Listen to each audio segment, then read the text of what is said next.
पंजाबराव देशमुख कृषी विद्यापीठ अकोला येथे दुपारी 1 वाजता दीक्षांत समारोह साजरा करण्यात आला। पंजाबराव देशमुख कृषी विद्यापीठाच्या वतीने केंद्रीय मंत्री नितीन गडकरी यांना 36वा दीक्षांत सोहळ्यात डॉक्टर ऑफ सायन्स ही पदवी देण्यात आली। या समारोहात विद्यापीठाचे कुलगुरू, महाराष्ट्र राज्याचे राज्यपाल भगतसिंग कोश्यारी तसेच अकोलाचे माजी कुलगुरू पद्मश्री मिथुनजी मदान हे उपस्थित होते। नितीन गडकरी हे प्रमुख पाहुणे म्हणून उपस्थित होते। कुलगुरू VM भाले यांनी विशेष अहवालाचे वाचन केले आणि त्यानंतर नितीन गडकरी यांना डॉक्टर ऑफ सायन्स ही पदवी देऊन सन्मानित करण्यात आले। डॉक्टर पंजाबराव देशमुख कृषी विद्यापीठाच्या 36व्या दीक्षांत समारंभानिमित्त देशाचे प्रथम कृषी मंत्री आदरणीय भाऊसाहेब उर्फ डॉक्टर पंजाबराव देशमुख यांच्या पावन स्मृतीस विनम्र अभिवादन करतो। त्याचप्रमाणे अन्नदाता असलेल्या शेतकऱ्यालाही पण अभिवादन करतो। आजच्या कार्यक्रमाचे अध्यक्ष त्याचप्रमाणे अन्नदाता असलेल्या शेतकऱ्यालाही पण अभिवादन करतो। आजच्या कार्यक्रमाचे अध्यक्ष महाराष्ट्राचे महामहिम राज्यपाल आदरणीय श्री भगतसिंग कोश्यारी जी, आदरणीय अतिथि माजी कुलगुरू पद्मश्री डॉक्टर मदान साहब, सन्मान्य कुलगुरू डॉक्टर VM भाले, कार्यकारी परिषदेचे सर्व सन्मान्य सदस्य, माजी कुलगुरू, शैक्षणिक परिषद सदस्य, अभ्यास मंडळाचे सदस्य, रजिस्ट्रार डॉक्टर काळबंडे, त्याचप्रमाणे सर्व प्राध्यापक, विद्यार्थी मित्र, भगिनी, शेतकरी बंधू, पत्रकार आणि उपस्थित बांधवांनो आणि बहिणींनो, सर्वप्रथम मी डॉक्टर पंजाबराव देशमुख कृषी विद्यापीठाचे कुलगुरू, आपले त्याचप्रमाणे आपले महाराष्ट्राचे राज्यपाल आदरणीय कुलपती, कार्यकारी परिषदेचे सर्व सन्मान्य सदस्य यांचे मनापासून आभार मानतो की त्यांनी मला डॉक्टर ऑफ सायन्स ही मानद पदवी प्रदान केलेली आहे। याबद्दल त्यांच्याबद्दल ऋण व्यक्त करतो। खरं म्हणजे ही पदवी स्वीकारत असताना माझ्या मनामध्ये संभ्रम होता। संभ्रम या कारणाकरता होता की ही पदवी स्वीकारण्याच्या आपण लायक आहो किंवा नाही आहोत। परंतु विशेषतः माननीय कुलगुरूंनी जेव्हा मला सांगितलं आणि कार्यकारी परिषदेचा निर्णय पण सांगितला, त्यावेळी त्या सगळ्यांच्या बद्दल सन्मान व्यक्त करण्याकरता आणि त्याबद्दलचं ऋण व्यक्त करण्याकरता मी ठरवलं की या कार्यक्रमामध्ये मी निश्चितपणे सहभागी होईल। खरं म्हणजे पंजाबराव कृषी विद्यापीठ हे आपल्या विदर्भातल्या शेतकऱ्यांकरता एक वरदान आहे। मी विद्यार्थी असताना या विद्यापीठाकरता मोठी चळवळ झाली होती। महाराष्ट्रामध्ये विदर्भात हे कृषी विद्यापीठ व्हावं याकरता मोठं आंदोलन झालेलं होतं। अनेक लोक शहीद झाले होते आणि त्या सगळ्यांच्या बलिदानातून विदर्भाला हे कृषी विद्यापीठ मिळालं आणि देशाचे पहिले कृषी मंत्री आणि शेतकऱ्यांना एक प्रकारे ज्यांनी शेतकऱ्यांच्या विकासाकरता आपलं जीवन समर्पित केलं, असं डॉक्टर पंजाबराव देशमुख यांच्या नावाने या विद्यापीठाचं नामकरण झालं। मला या गोष्टीचा आनंद आहे की आज विद्यापीठाने क्रमवारीमध्ये 36वे स्थान प्राप्त केलेलं आहे। या विद्यापीठामधून भारतीय कृषी अनुसंधान परिषद, त्याचबरोबर अफगाणिस्तान, नेपाळ, इथिओपिया, नायजेरिया, युगांडा, इजिप्त, व्हिएतनाम, भूतान या देशातले विद्यार्थी देखील या विद्यापीठातून शिकलेले आहेत। उत्तरोत्तर या विभागामध्ये जे अनेक विषयात जे रिसर्च केलेलं आहे तेही अतिशय महत्त्वाचं आहे। या सर्व कार्याबद्दल विदर्भातले या विद्यापीठाच्या सगळे स्टेक होल्डर्स जे आहेत त्यांचं मी मनापासून अभिनंदन करतो। थोडंसं गव्हर्नर साहेबांना तसं मराठी समजतं, पण थोडंसं मी हिंदीमध्ये बोलतो ते तुम्ही पण समजायला नाही तेही पण समजू शकतील। मी नेहमी एका गोष्टीवर विश्वास ठेवतो की innovation, entrepreneurship, science, technology, research, skilled and successful practices we name it as a knowledge and conversion of knowledge into wealth is the future. आणि दुसरी गोष्ट मी नेहमी लक्षात ठेवतो आणि ती नेहमी माझ्या मित्रांना सांगतो की no one is waste, it is depending upon the appropriate technology, it is depending upon the vision of the leadership, you can convert waste into wealth. No material is waste, no person is waste. The appropriate technology and appropriate vision can make miracles. That is the philosophy of the life. आणि म्हणून आज मला आनंद आहे की तुम्ही सगळेजण आज पदवी, काही लोकांना डॉक्टरेट मिळाली, काही लोकांना पदव्या मिळाल्या। तुमच्या जीवनामध्ये जे ज्ञान तुम्हाला मिळालेलं आहे त्याचा उपयोग निश्चितपणे तुम्ही समाजात जाऊन चांगल्या प्रकारे कराल असं मला दृढ विश्वास आहे। पहिली गोष्ट जी आहे ती माझ्या मनातली आहे ती मी तुमच्या समोर मांडणार आहे। आपल्या इथे जे सगळं जे रिसर्च होतं ते नीड बेस्ड रिसर्च असलं पाहिजे। आपल्या विदर्भामध्ये जो कृषि विद्यापीठ है तो विदर्भ में क्या समस्या है, विदर्भ के किसान आत्महत्या क्यों कर रहे हैं, विदर्भ के क्रॉप्स कौन से हैं, विदर्भ में क्रॉप पैटर्न कैसे बदलना होगा, विदर्भ में एग्रीकल्चर में वैल्यू एडिशन कैसे करना होगा, विदर्भ में एग्रीकल्चर एक्सपोर्ट को कैसे बढ़ाना होगा, इसका अध्ययन करके, इस पर रिसर्च करके, वैल्यू एडिशन करके नई एम्प्लॉयमेंट क्रिएट करना, एग्रीकल्चर ग्रोथ रेट को बढ़ाना और इसके लिए आवश्यक सभी बातों को निर्माण करना, ये हमारी मॉरल और वैसे भी सभी प्रकार की जिम्मेदारी है। अगर हम गंभीरता से सोचेंगे तो 47 के बाद आज तक परिस्थिति में काफी बदलाव हुआ है।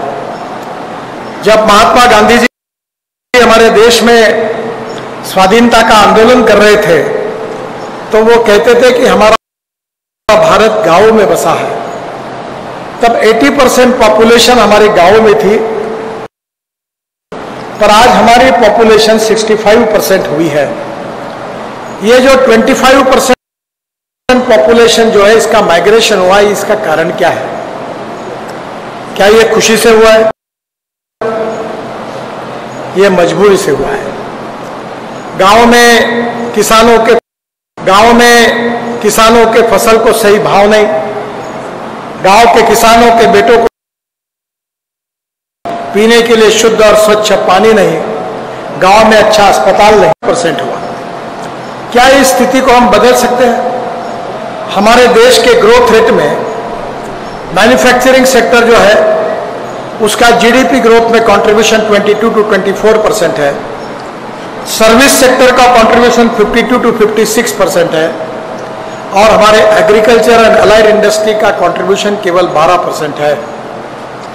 मैं आप सबको ये प्रार्थना करूंगा, मंच पर बैठे हुए डीन, हमारे प्रोफेसर, हमारे डॉक्टरेट मिले हुए सभी सम्मान्य अतिथियों को ये प्रार्थना करूंगा that is it possible that we can take our agriculture growth rate from 12% to 20% within 5 years? I feel that this is not it is a difficult task, but it's not an impossible task. ये हो सकता है और ये करने में हमारे universities की भूमिका बहुत महत्वपूर्ण है। और इसमें सबसे बड़ी बात जो है, इसमें हमें क्या क्या करना होगा, इसका जो planning in detail and planning in advance करने की अगर कोई इंस्टीट्यूशन है जो किसानों को नीड बेस्ड रिसर्च के आधार पर मार्गदर्शन कर सकती है, वो ऑर्गेनाइजेशन अगर कोई है तो हमारी एग्रीकल्चर यूनिवर्सिटी है जो इसकी विजन दे सकती है। अभी यहाँ आपने संतरे और कपास रखा हुआ है, यहाँ बहुत अच्छा चित्र है। मैं अभी कुछ दिन पहले संतरे के हमारे ऑरेंज इंस्टीट्यूट नागपुर में है भारत सरकार का, उसके कार्यक्रम में गया था।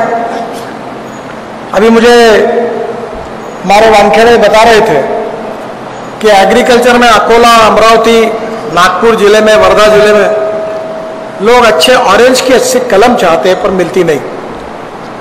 तो मैंने ऑरेंज इंस्टीट्यूट को कहा कि आपके रूट स्टॉक पर आप इतने तैयार नहीं कर सकते। तो पहली बार उनको कहा कि आपके तंत्रज्ञान से समृद्ध अप्रूव करके आप जॉइंट वेंचर में नर्सरीज खोलो।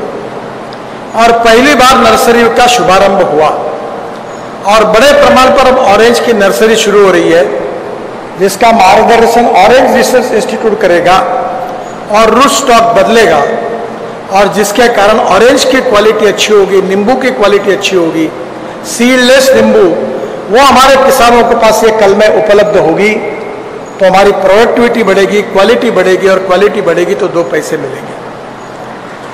आपको मैं जरूर कहूँगा कि नासिक में जाने के बाद एक शिंदे करके किसान है, उनकी फार्मर प्रोड्यूस कंपनी है, वो 1500 करोड़ के अंगूर एक्सपोर्ट करते हैं। और उस दिन शिंदे उस कार्यक्रम में थे। उन्होंने स्पेन से 10 ऑरेंज के कलमा वहां से लाई, और जो स्पेन में अच्छा ऑरेंजेस है उसकी कलमा को यहाँ के कलम के साथ बनाकर वो नई जातियों का संशोधन करने जा रहे हैं। क्या हमारे पास हमारे किसान हमारी नीड बेस्ड रिसर्च के आधार पर वर्ल्ड की मार्केट में जो ऑरेंजेस हमको चाहिए, क्या वो ऑरेंजेस, हमारा टेबल फ्रूट करके ऑरेंज बहुत प्रसिद्ध है, क्या उस कलमों को बना सकते हैं? क्या हम किसानों को ये दे सकते हैं? क्या हम ये नर्सरियाँ खोल सकते हैं? अभी मैं एयरपोर्ट से उतरा आ रहा था तो बीच में पेड़ लगे थे, तो मैंने पूछा कहाँ से आए, तो उन्होंने आंध्र प्रदेश के वो राजमुंड्री से वो पेड़ लाए थे। तो मैंने कहा राजमुंड्री से क्यों लाए, पीकेवी में क्यों नहीं होते? अगर राजमुंड्री में अगर प्लांट तैयार हो सकते हैं तो पीकेवी में क्यों नहीं होने चाहिए? आजू बाजू में ये प्लांट की अच्छी नर्सरी पीकेवी में क्यों नहीं होनी चाहिए? कमर्शियली नर्सरी में अलग अलग प्रकार का प्रोडक्शन क्यों नहीं होना चाहिए? ये हो सकता है, और इसी से क्वालिटेटिव रिफॉर्म होगा। जब वाइस चांसलर साहब मुझे मिलते तो मैं उनको अक्सर 2 बातें कहता हूँ कि हमारे यूएसए में मैं वहाँ गया था, सोयाबीन का पर एकड़ प्रोडक्शन 30 क्विंटल है, अर्जेंटीना में 29 क्विंटल है, ब्राजील में 26 क्विंटल है, और विदर्भ में और महाराष्ट्र में और हमारे देश में 6 quintal. What is the reason? You are the expert people. आपको इसका जवाब देना पड़ेगा कि हमें क्या करने से हम इसकी प्रोडक्टिविटी बढ़ा सकते हैं। और इसलिए जीएम सीड की बात होती है, विवाद का विषय बनता है, पर वर्ल्ड में जो टेक्नोलॉजी, जो रिसर्च करके जिन्होंने हासिल किया है, वो भारत में हम हासिल क्यों नहीं कर सकते? इसराइल में 1 एकड़ में 25 क्विंटल कपास होता है, विदर्भ में क्यों नहीं होता? मुझे बहुत खुशी है, मैं गन्ने में काम करता हूं। हमारे यहाँ कोल्हापुर, सांगली, सातारा जिले में 100 टन से ज्यादा गन्ना होता था। अब विदर्भ में, नागपुर जिले में, भंडारा जिले में, वर्धा जिले में कम से कम 60 किसान ऐसे हुए हैं कि जो 100 टन 1 एकड़ में ज्यादा गन्ना का उत्पादन निकालते हैं। ये सिद्ध हुआ है। हमारे यहाँ किसानों में टैलेंट की कमी नहीं है, उन्हें अप्रोप्रिएट विजन देकर टेक्नोलॉजी और रिसर्च करके उनको सही मार्गदर्शन की आवश्यकता है। और इसमें हमारी पर एकड़ एक्सपेंडिचर कॉस्ट को भी कम करना होगा, ड्रोन का इस्तेमाल करना होगा। नैनो यूरिया की बात आई है, 1 एकड़ में हम फर्टिलाइजर पर 2 बोरे यूरिया की अगर बचत करेंगे तो कितना फायदा होगा। To save money is to earn money. तो ड्रोन के साथ स्प्रेइंग करके नैनो यूरिया की, नैनो फर्टिलाइजर की, नैनो पेस्टिसाइड की बात होगी। ये प्रयोग कौन करेंगे? आप ही करेंगे। और आप अगर इसकी लीडरशिप लेंगे आपके गांव में, तो आपका आर्थिक फायदा होगा और आपका अनुकरण पूरा गांव करेगा।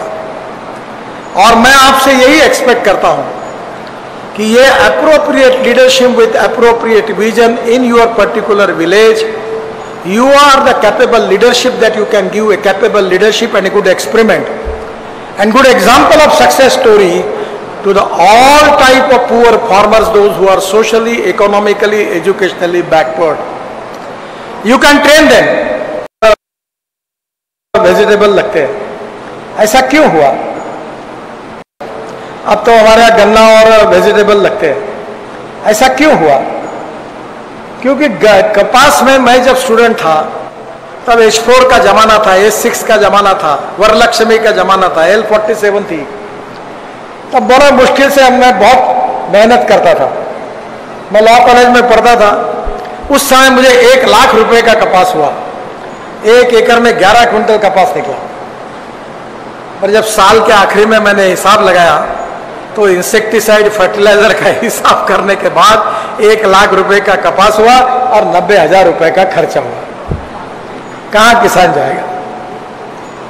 यह बहुत आसानी से बताया जाता है कि आप ये लगाओ वो लगाओ। मैं महाराष्ट्र में मंत्री था, आप शायद मेरे ऊपर नाराज होंगे, तो मैंने एक बार मुख्यमंत्री को कहा था कि एग्रीकल्चर यूनिवर्सिटी की ग्रांट समाप्त कर दो और इनको कहो ये जो तनख्वाह ले रहे 5वां 6वां वेतन आयोग, इनको कहो सीड प्लॉट लो, जॉइंट वेंचर करो, सीड से और एग्रीकल्चर प्रोडक्शन की 10-10 हजार एकड़ जमीन है, उससे पैसे कमाओ, उससे अपना पगार निकालो, तब इनका संशोधन ठीक होगा और अच्छा काम हो सकेगा।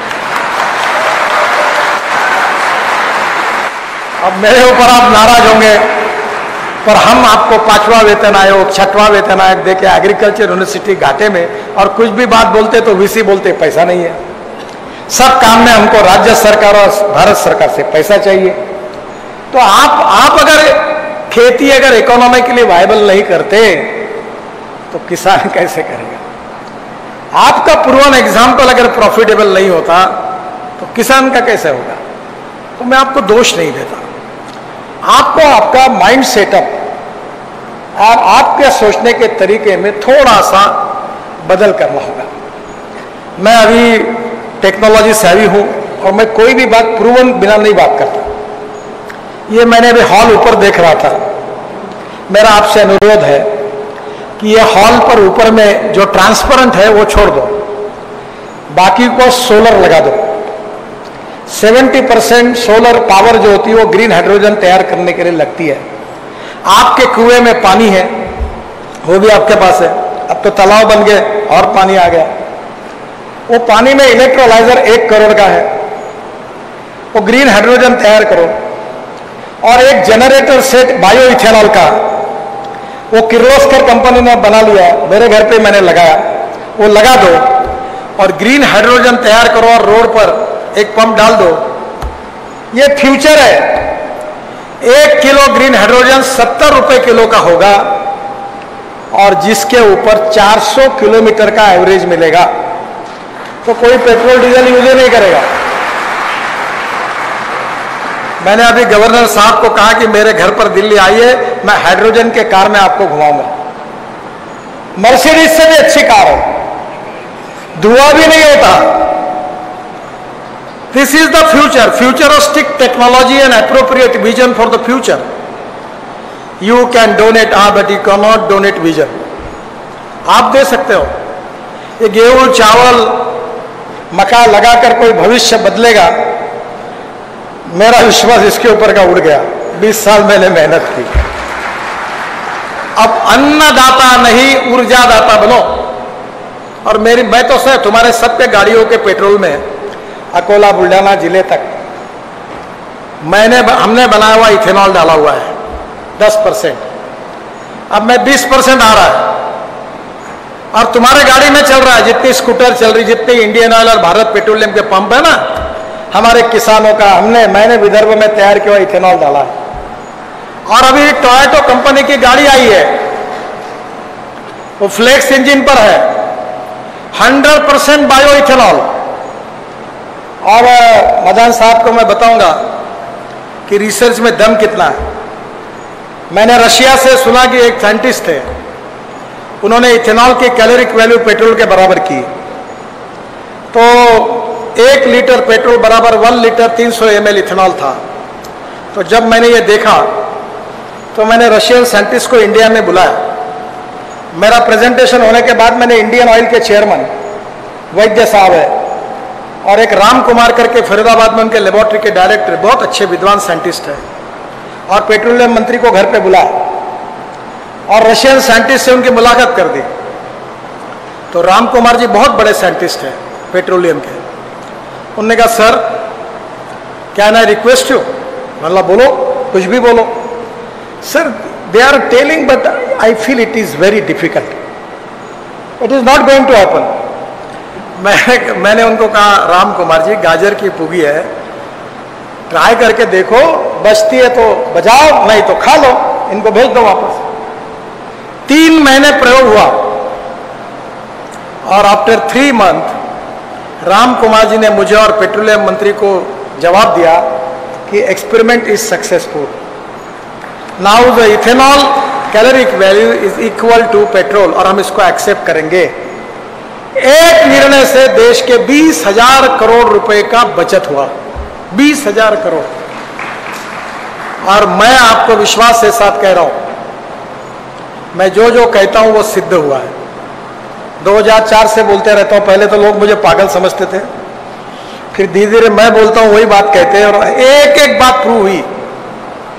5 साल के बाद पेट्रोल देश से समाप्त हो जाएगा। आपकी स्कूटर, आपकी कार एक तो हाइड्रोजन पे होगी, ग्रीन हाइड्रोजन पर, या इथेनॉल पर फ्लेक्स इंजन पर होगी, या सीएनजी और एलएनजी पर होगी। मैं वीसी साहब को प्रार्थना करूंगा कि अब 1 tonne rice straw, 5 tonne rice straw 1 tonne bio CNG और बायो एलएनजी दे रहा है। अब पंजाब में इंडियन ऑयल ने प्लान डाला हुआ है कि परली से 1 लाख लीटर इथेनॉल और 150 टन बायो बिटुमिन बना रहे हैं। बाय यूजिंग बायोटेक्नोलॉजी हम बायोमास को बढ़ाएं और बायोमास का उपयोग करके हम फ्यूल को तैयार करें। आखिर वर्ल्ड में झगड़ा किसका है?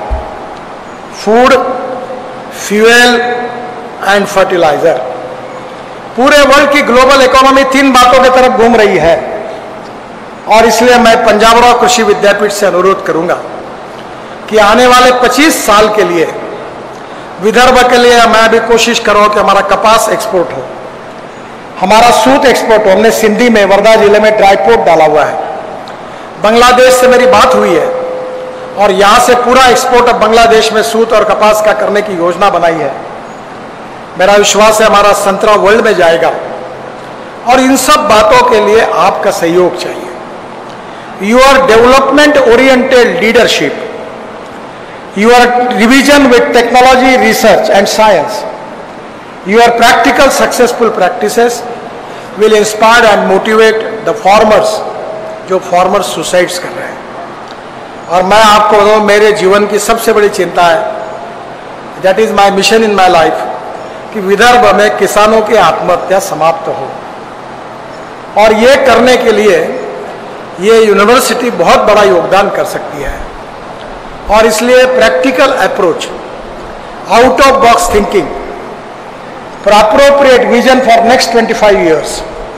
और तो आप लोग जो है वो नौकरी मांगने वाले मत बनो, नौकरी देने वाले बनो। ये क्लास 1 क्लास 2 ये काम नहीं है, ये जिनको बनना है उनको बनने दो, ये सब अच्छे हैं जो नौकरी कर रहे हैं। आप नौकरी देने वाले बनो। मैंने अपने जीवन में यह तय किया था, मेरी माँ मुझे कहती थी तुम बैंक में नौकरी करो। मेरे बहनों ही न्यूक्लियर साइंटिस्ट थे, बहन कहती थी तुम नौकरी करो, मैंने वह नहीं करूँगा। अब मैं एग्रीकल्चर में काम करता हूँ और मेरा टर्नओवर 1500 करोड़ है मेरे प्रोजेक्ट का, अभी 5000 करोड़ हो जाएगा 2 साल में।